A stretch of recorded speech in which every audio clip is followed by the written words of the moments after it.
donne moins à une femme de vieillir qu'à un homme. Mais la féminisation du métier d'investigation, ça a été quelque chose, je pense, de très positif. Je ne me positionne jamais comme une femme. En fin de compte, je me suis jamais posé la question de l'appartenance à un sexe.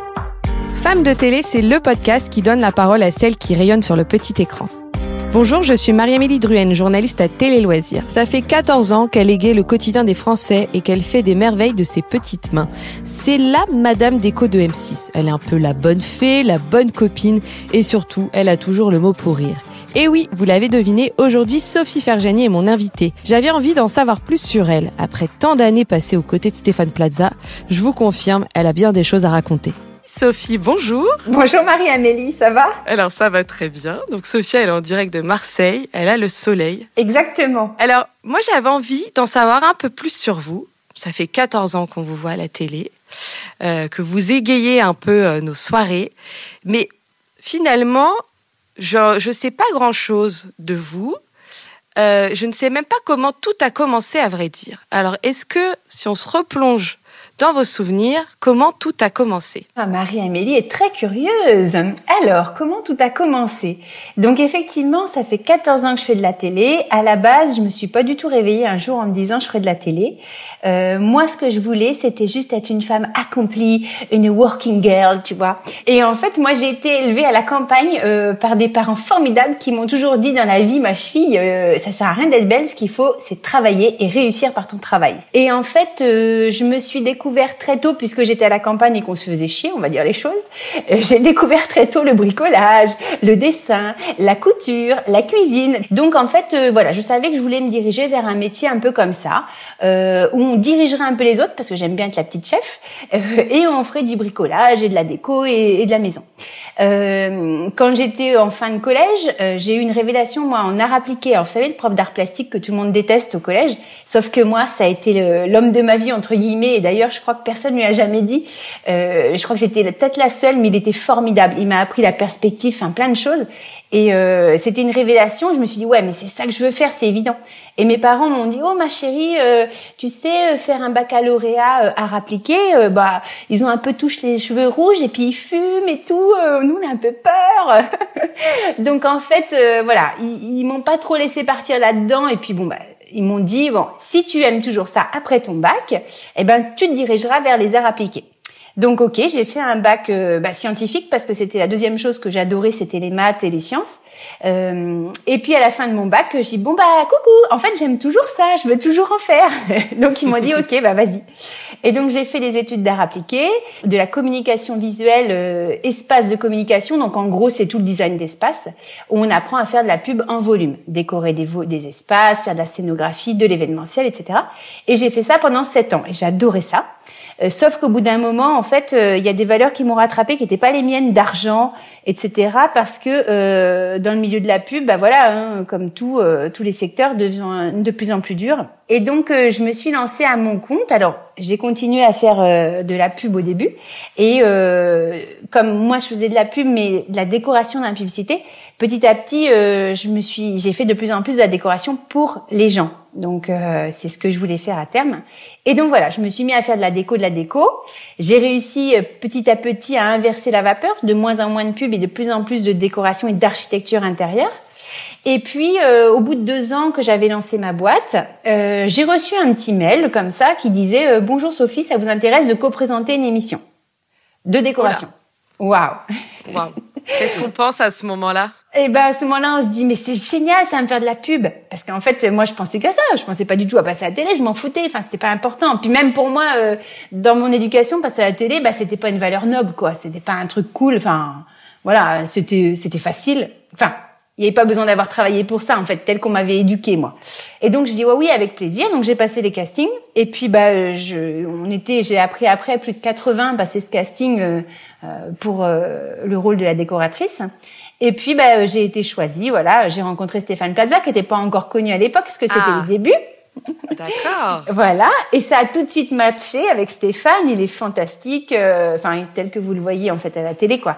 Sauf qu'il est encore plus rigolo et plus drôle et plus humain en vrai.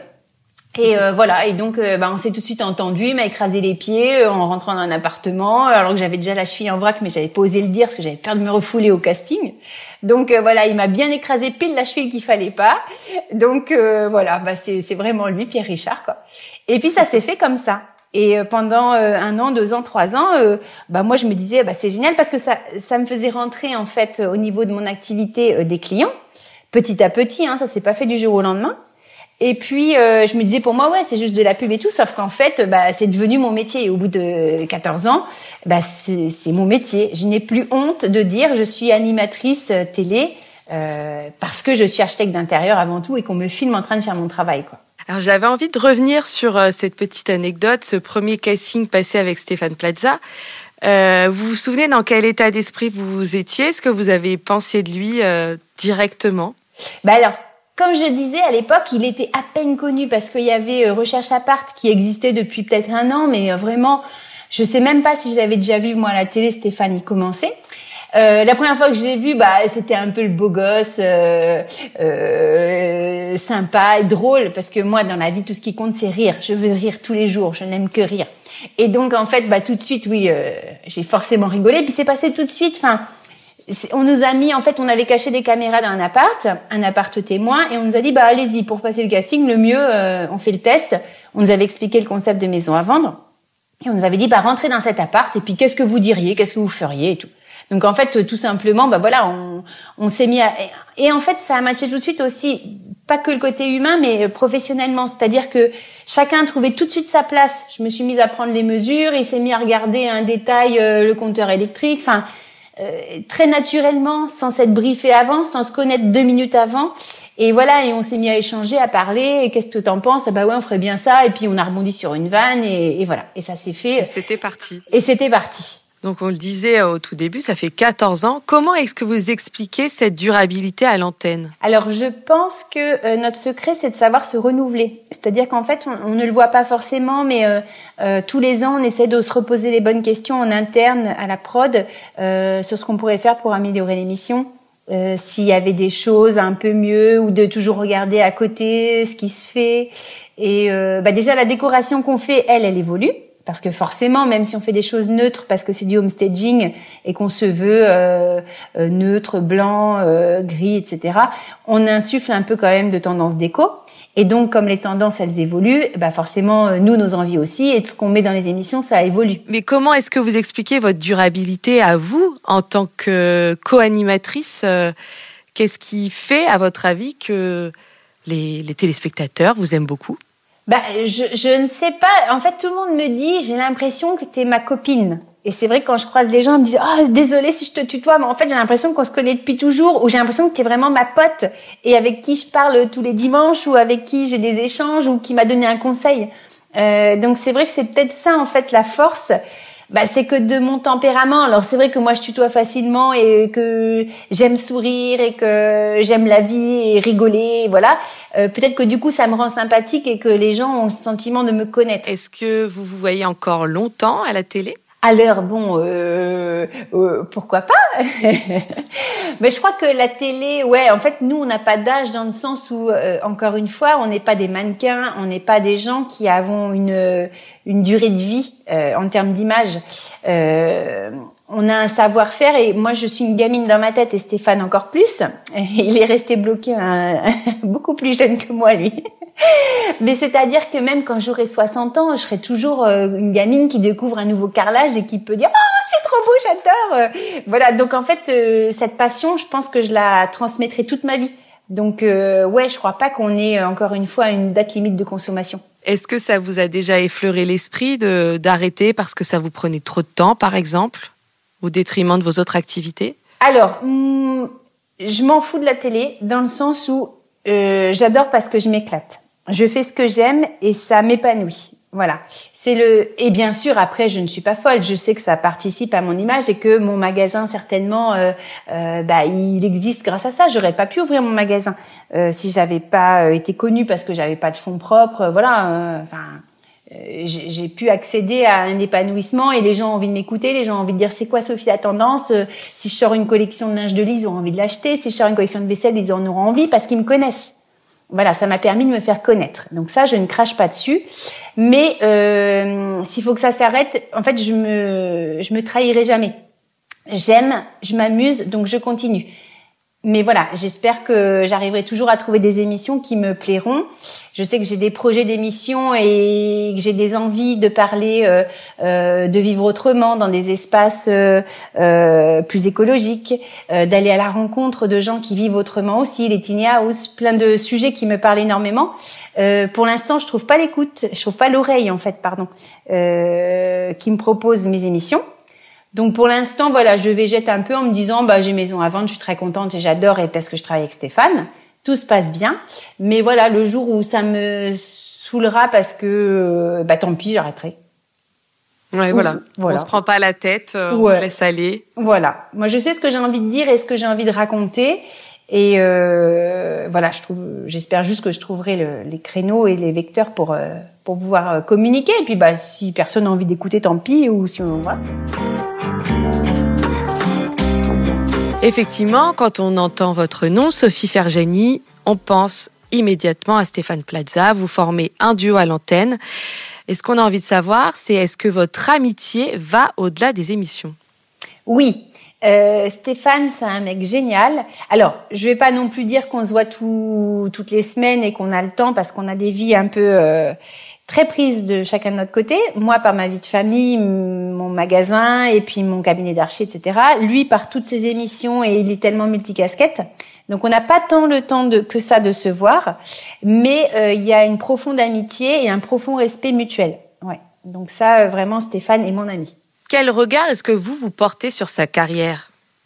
C'est assez dingue tout ce qu'il a construit aussi de son côté. Ouais, Stéphane, c'est dingue ce qu'il a construit et en même temps, comme je vous disais tout à l'heure, il a une force de caractère et de tempérament et c'est pas étonnant. C'est-à-dire que Stéphane, il veut réussir et s'il fait un truc, il sera le meilleur. Il veut être le meilleur. Donc ça, c'est vraiment son credo. Et il est autodidacte sur certaines choses et comme beaucoup en fait, quand on se sent des faiblesses, en fait, on compense par une surcharge de travail ou autre. Donc autant l'immobilier, c'est vraiment son métier, mais par exemple, il n'a pas fait des vraies études pour le faire, même s'il a commencé à 18 ans à être agent immobilier. Il a un peu le sentiment parfois comme s'il lui manquait un petit bagage. Donc en fait, il travaille 2 fois plus dur, il se souvient de tout. Et c'est un truc de dingue parce que ce qu'il a construit aujourd'hui, c'est un empire en fait. Et quand on connaît le bonhomme, en fait, ça transparaît pas. Enfin, c'est vraiment quelque chose, il ne montre pas du tout tout ce dont il est capable, tout ce qu'il a fait. Enfin, c'est vraiment un truc de dingue, ouais. Vous le disiez, il a quand même un fort tempérament. Oui. Comment est-ce qu'on arrive à trouver sa place à ses côtés ? Il faut avoir du caractère aussi. Parce que sinon, avec Stéphane, on se fait bouffer. Par exemple, il parle super fort, il crie. Donc, de temps en temps, il faut pousser un coup de gueule et dire « Ah, tais-toi, on s'entend plus !»« Ah oui, pardon, ma Sophie. » Voilà. Mais après, voilà, c'est aussi qu'on s'est trouvé et que on s'entend hyper bien. Mais c'est vrai que Stéphane, il prend beaucoup de place, même à table, voilà, dans une conversation, tout. Il faut savoir pas se laisser marcher sur les pieds avec lui. Pour de temps en temps, lui dire là tu te calmes, non, là t'es allé trop loin, là tu vas arrêter de casser les affaires des gens, tu vois bien. Oui, mais t'as vu, je fais pas exprès. Oui, mais Stéphane, c'est pas possible. Ouais, pardon, je vais me calmer, voilà. En fait, il faut le materner un petit peu. Il faut toujours être, ouais. Est-ce que ça a pu être parfois difficile pour vous, justement, de voir qu'il prenait beaucoup de place et vous, de trouver votre place finalement ? Non, parce que, encore une fois, comme on est complémentaires, il a besoin de moi, j'ai besoin de lui. Moi, je suis vraiment architecte d'intérieur, il est l'agent immobilier. Vous voyez, je ramène toujours ça à nos métiers, mais c'est ça en fait. Et donc, par exemple, la semaine dernière, on a fait une découverte de maison à vendre et il était pas là parce qu'il était en tournage. Et c'est la première fois en 14 ans que je fais une découverte sans lui. Elle était hyper triste cette découverte. Parce que même si au final, oui, j'avais pas besoin de lui parce que je sais ce qu'il faut dire et voilà, moi je montre la maison finie, puis lui reviendra pour les visites. Mais en fait, il y a plus de plaisir quand il n'est pas là. On est que à moitié entier. Enfin, voilà. Et du coup, on fait un vrai binôme et chacun vraiment à sa place, à son temps de parole, à son truc à dire, à ses informations, à sa légitimité par rapport à son travail. Donc c'est une vraie complémentarité. J'ai l'impression que vous avez un quotidien à 1000 à l'heure. Il y a les tournages, il y a votre boutique. Vous êtes ultra actif sur les réseaux sociaux. il y a aussi votre vie de famille. Comment est-ce que vous composez avec tout ça finalement ? Je ne sais pas trop. Alors, ma priorité de chez priorité, c'est mes enfants. Donc, ma vie de famille. Donc, ça, c'est sûr. Je vais régler ma journée en fonction de ça. Donc, c'est l'école à 8h30. Et ensuite, voilà, je me pose une fois que je les ai emmenés, que ça, c'est fait. Je me pose au travail. Donc, soit au magasin, soit ici à la maison où j'ai mon bureau, pour préparer les émissions et faire tous les à côté.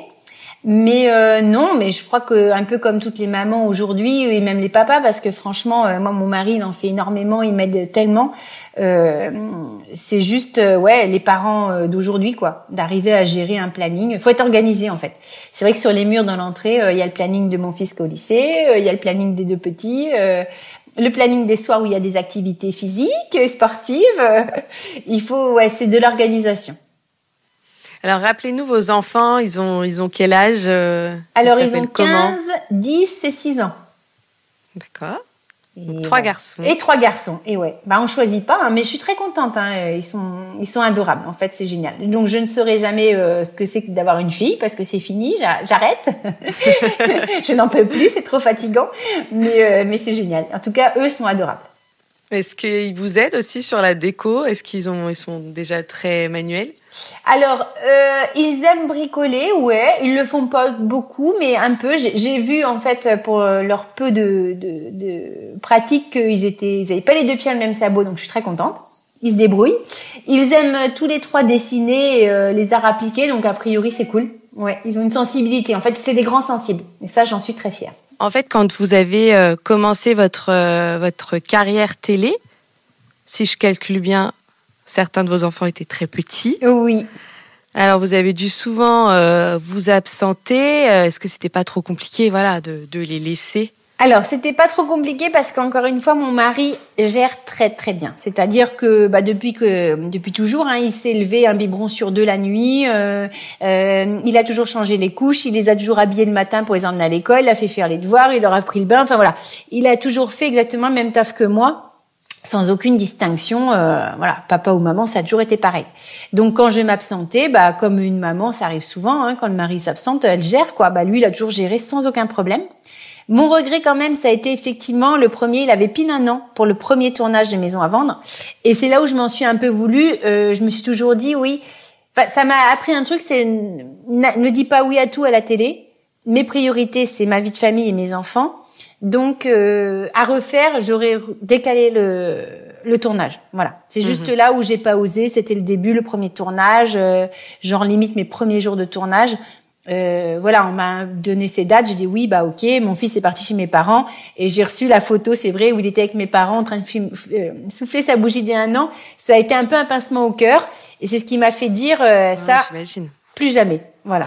Est-ce qu'ils vous en ont voulu parfois, vos enfants, de devoir partir ? Parce que des tournages, c'est partir quand même parfois longtemps, non ? Non, parce que franchement, ils ont un papa poule qui est génial. Donc comme moi je pars, ils dorment tous dans le même lit.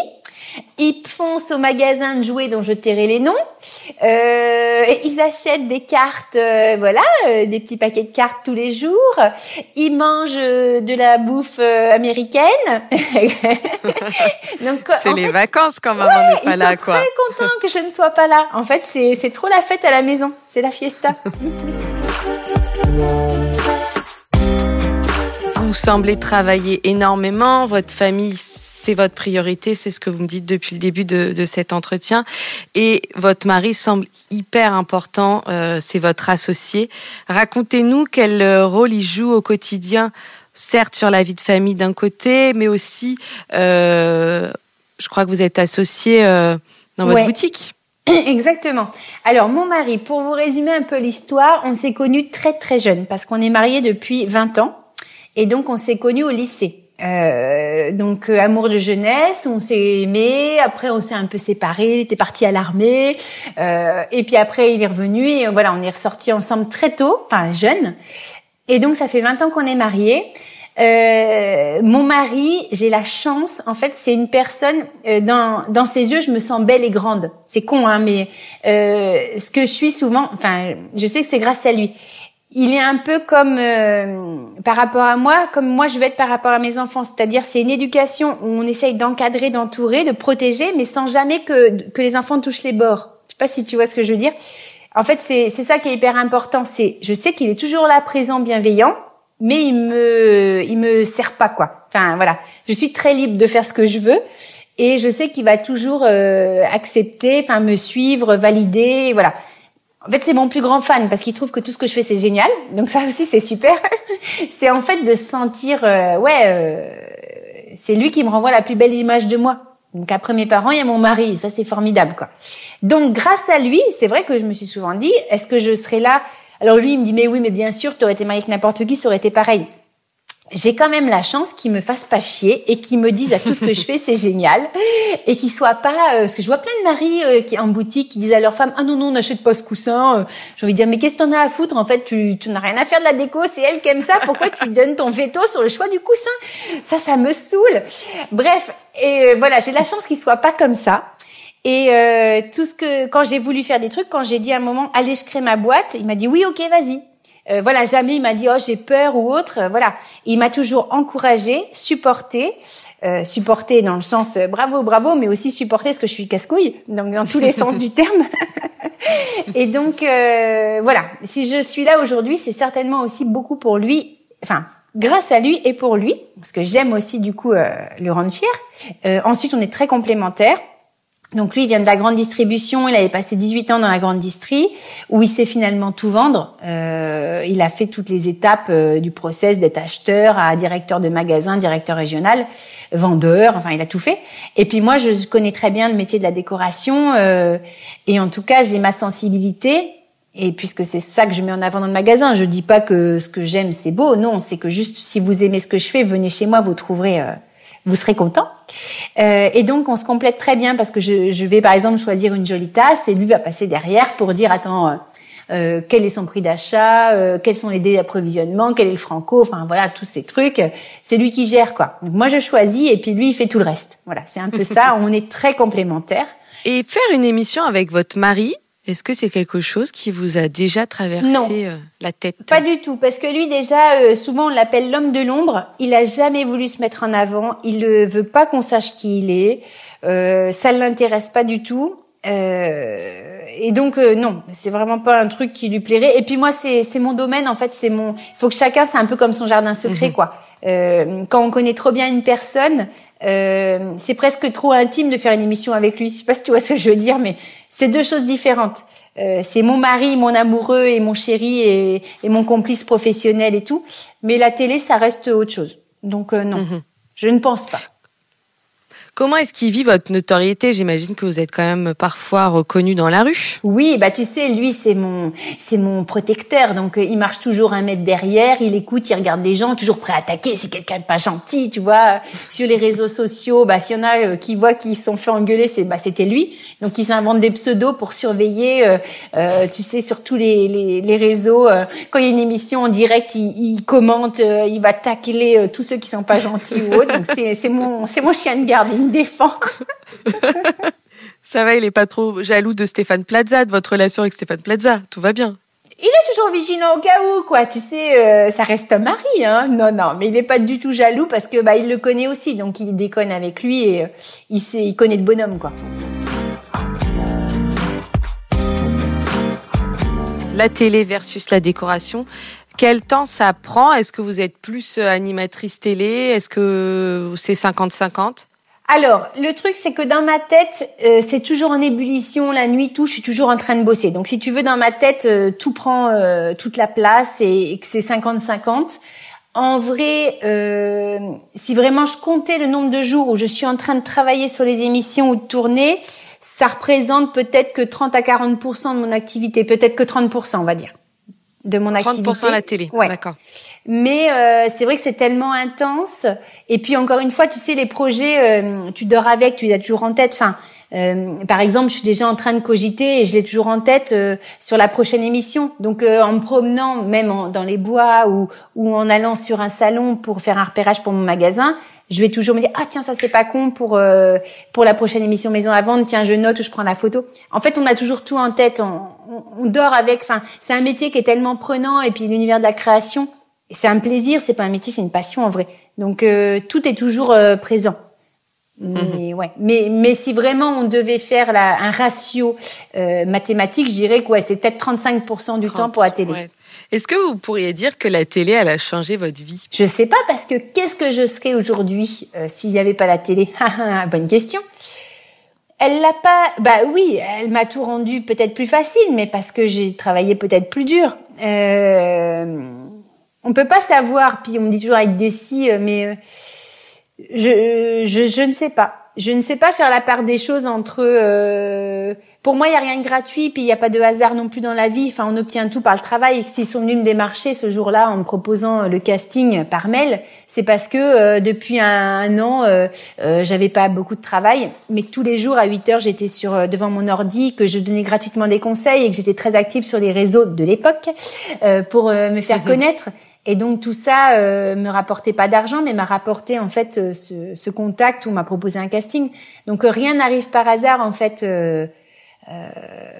Ouais, c'est comme le mec qui gagne au loto, il a quand même investi, il a quand même joué. Enfin, donc qu'est-ce que je serais aujourd'hui sans la télé? Vous avez suscité cette Tout à réussite fait. Aussi. Vous êtes accroché. Ben je l'ai provoqué, ouais.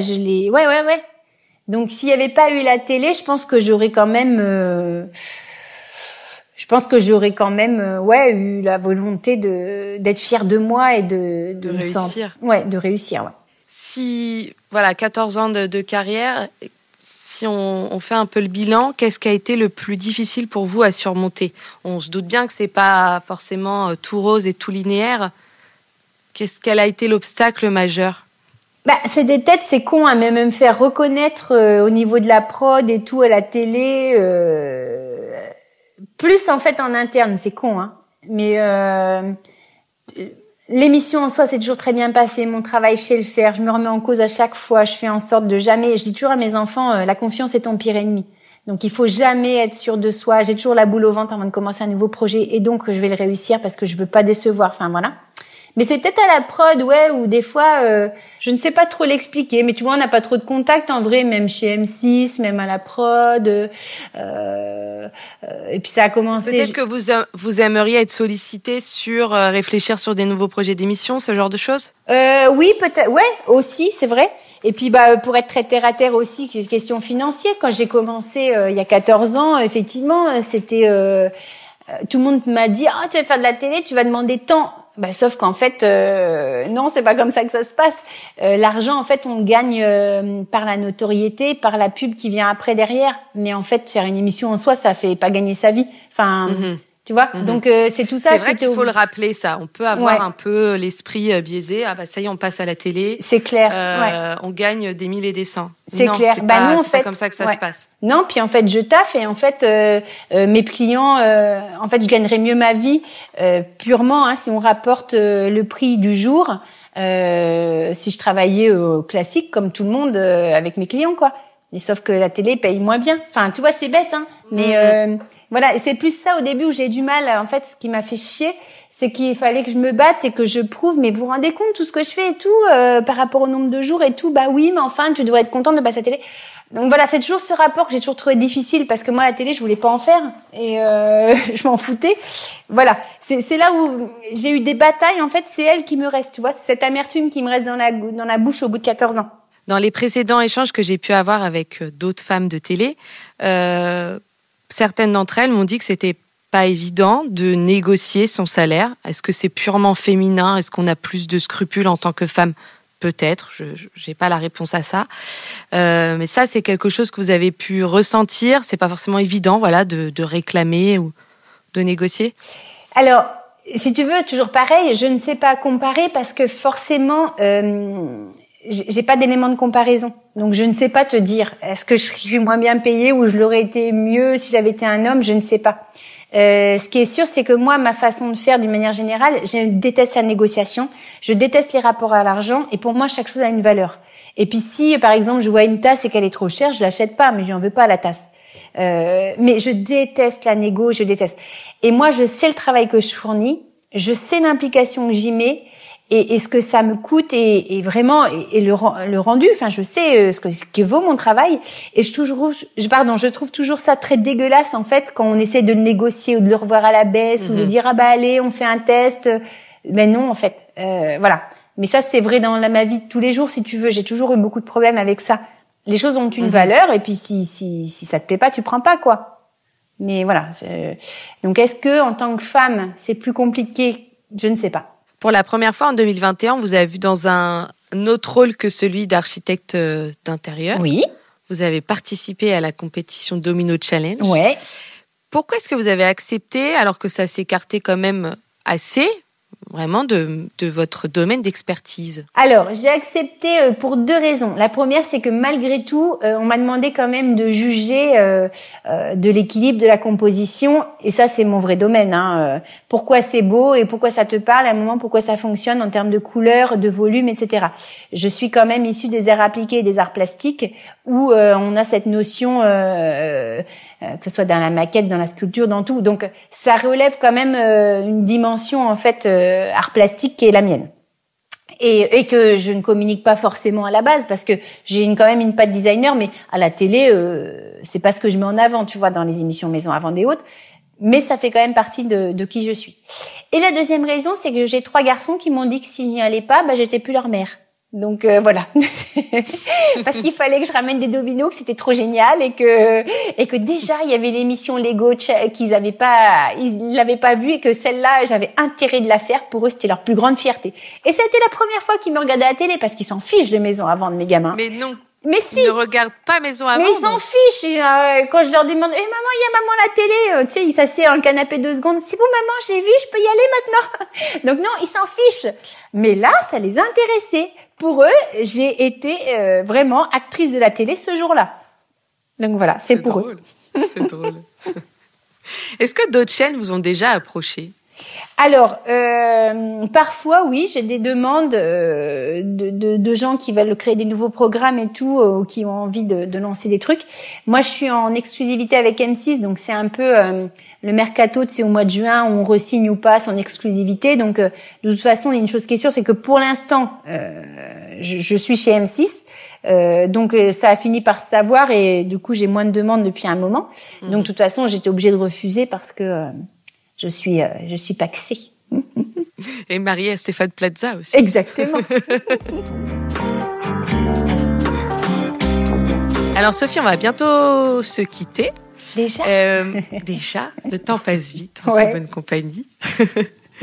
Moi, ce que je retiens de cet entretien, c'est déjà la bonne humeur que vous dégagez, qu'on ressent à la télé et qu'on a ressenti, je pense, et que vont ressentir nos auditeurs en écoutant. Et aussi quelque chose qui est beaucoup revenu, c'est cette valeur du travail. Oui. Je sens que depuis toute petite, vous étiez habitée par l'ambition, l'envie de réussir. Quels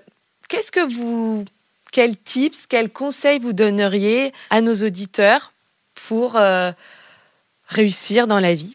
Déjà, tout est possible en vrai. Il faut croire en ses rêves et je trouve que c'est hyper vrai. Enfin, il faut pas se dire oh ça c'est pour les autres, oh il a réussi parce que non en fait, tu veux faire quoi? Définis ton projet et puis travaille pour y arriver. Et en fait, tout est possible. Eh merci beaucoup Sophie. Mais merci. Et puis envoyez-nous un petit peu de soleil là. Oui, ok. Allez. Mais oui. J'en ai plein, je vous en donne. Pas de souci. Merci beaucoup et à très bientôt. Merci Marie-Amélie, à bientôt. Et je rappelle que vous pouvez retrouver le podcast Femmes de télé sur Deezer, Spotify, Apple Podcasts et toutes les plateformes de podcast.